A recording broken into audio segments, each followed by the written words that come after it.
प्यारे विद्यार्थियों, श्री राम स्कूल की ऑनलाइन क्लासेस में आप सभी का हार्दिक स्वागत है। आज हम कक्षा 3 हिंदी विषय लेसन नंबर 8 जिसका नाम है गीत यहाँ खुशहाली के, इस पाठ के बारे में अध्ययन करेंगे। देखिए, बहुत ही अच्छा पाठ है, इसमें हमें बहुत सारी चीज़ें अपन को सीखने को मिलेगी, तो ध्यान से पढ़ना। ठीक है बच्चों, तो पढ़ना स्टार्ट करें। देखिए, युग युग से हम रहे उपासक गैती और कुदाली के, हल्की नोक के दिए लिखते हम गीत यहाँ खुशहाली के। अब देखिए, युग युग से हम रहे उपासक, अर्थात हम युगों युगों से गैती और कुदाली के क्या रहे हैं, उपासक रहे हैं। उपासक यानी उपासना या भक्ति करने वाले, अर्थात हम श्रम की पूजा करते आए हैं। और देखिए, हल्की नोक लिए लिखते हम गीत यहाँ खुशहाली के, मतलब हम हल्की नोक से खुशहाली के गीत लिखते हैं, अर्थात खेतों में अनाज पैदा करते हैं। ठीक है बच्चों, यहाँ तक आया समझ में। अब देखिए दूसरा पैराग्राफ पढ़ते हैं। देखिए क्या बोल रहा है। घुंघरू वाले बैलों के जब मिट्टी में के पाव तले, अर्थात जब खेतों में घुंघरू बसते बैलों के पाँवों के नीचे से मिट्टी की खुशबू आती है, बहे पसीना तेज धूप में या बादल की छाँव तले, जब तेज तपती धूप और छाँव में किसान का पसीना बहता है, अर्थात किसान परिश्रम करता है।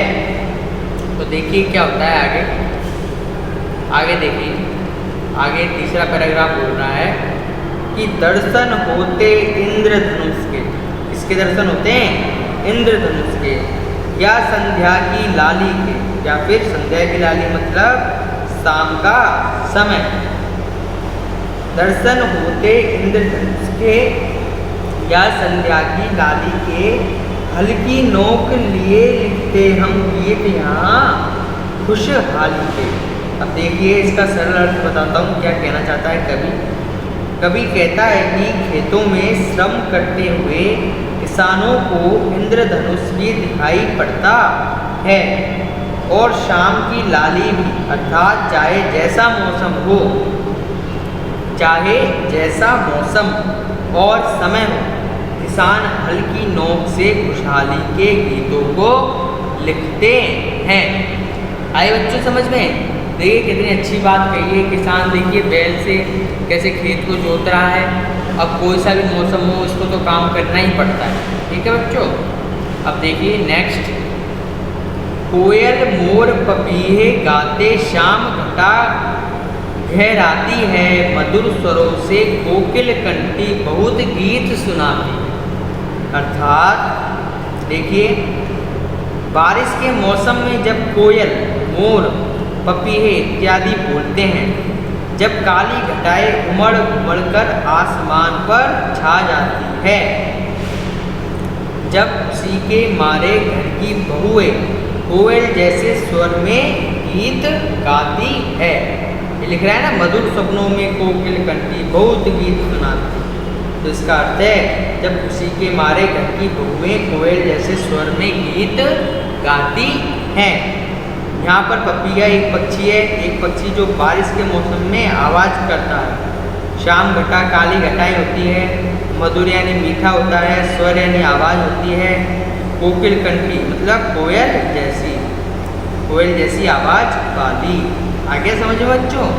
अब नेक्स्ट पर चलते हैं, अगले पर चलते हैं। देखिए अगला क्या बोल रहा है कि वन बागों में झूले बंधते, जब पेड़ों की डाली से, हल्की नोक लिए लिखते हम गीत यहाँ खुशहाली के। तो देखिए, वन यानी जंगल होता है, बाग यानी बगीचा होता है। ठीक है, अब इसका अर्थ बताता हूँ। बारिश के मौसम में बाग बगीचों में पेड़ों की डालियों से झूले डाले जाते हैं, जहाँ सब झूला झूलते अपनी खुशियाँ का इजहार करते हैं। हम हल्की नोक से खुशहाली के गीतों को लिखते हैं। देखो चित्र में देख लो, ये एक लेडीज है जो क्या कर रही है, झूला झूल रही है। ठीक है, अब आगे चलते हैं। पर्वत पर से नदी उछलती। देखिए, पर्वत पर से, पर्वत यानी पहाड़, नदी यानी नदी होता है। ठीक है, उछलती मैदानों में आती है, हरियाली की चूनर धानी खेतों में लहराती है। अब देखिए, पर्वत यानी पहाड़ होता है, उछलती यानी कल कल करती, मतलब उछल कूद करती, चूनर यानी चुनरी होती है एक विशेष प्रकार की ओढ़नी, और धानी यानी होता है धान। तो देखिए, इसका सरल अर्थ क्या होता है, पहाड़ों से नदियाँ कल कल करती हुई मैदान में आती है, खेतों में धान की फसल ऐसे लहराती है जैसे कोई हरी भरी चुनरी खेतों में लहरा रही हो। ठीक है बच्चों, आया समझ में?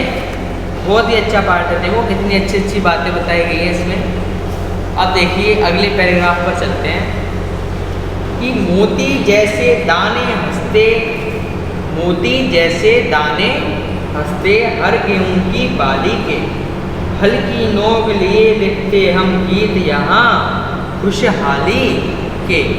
तो देखो बच्चों, मोती जैसे मतलब मोतियों जैसे चमकने वाले, दाने यानी अनाज के दाने, बाली यानी फसल का वह भाग जिसमें अनाज के दाने उगते हैं। अब देखिए इसका अर्थ बताता हूँ। हरे भरे खेतों में उगी गेहूं की हर बाली में अनाज के दाने मोतियों जैसे चमकते हैं। किसान कहता है कि हम हल्की नोक से खुशहाली के गीतों को लिखते हैं। अब चलते हैं आगे। देखो, उत्पादन की अलग जगाती फसलें सभी जवानों में, चौपालों पर झांझ मंजीरे बजते नए तरानों में। अब देखिए, उत्पादन, उत्पादन यानी होता है पैदावार, अलग अलग जगाना यानी होता है जोश पैदा करना, चौपाल यानी होता है बैठक, तराने यानी होता है गीत।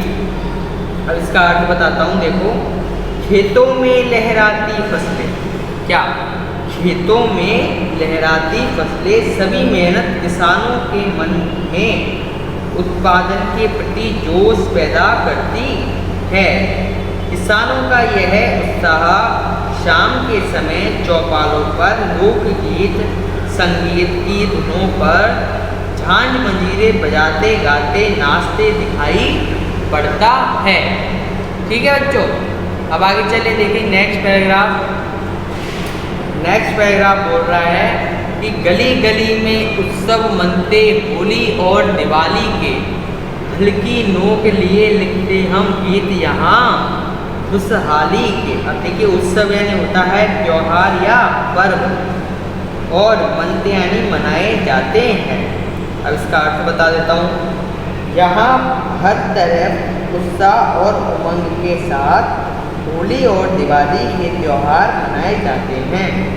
यहाँ हम अर्थात किसान हल्की नोक से खुशहाली के गीतों को लिखते हैं। देखिए कितना अच्छा पाठ था। इसमें हमने किसान क्या क्या काम करता है, कैसे काम करता है, सब कुछ बारे में पढ़ा। ठीक है, जब बरसात का मौसम हो जाता है तो कोयल कैसे गीत गाती है वो भी पढ़ा, किसान कैसे हल चलाता है और फसल को उगाता है, ये सारी बातें अपन ने इसमें पढ़ी। तो देखिए बच्चों, ये अपना जो कहानी है, ये कविता है, ये अपनी समाप्त होती है। और इस कविता में आपको कोई भी समस्या हो तो कमेंट बॉक्स में कमेंट कीजिए, हमारे चैनल को लाइक कीजिए, शेयर कीजिए और सब्सक्राइब कीजिए। धन्यवाद।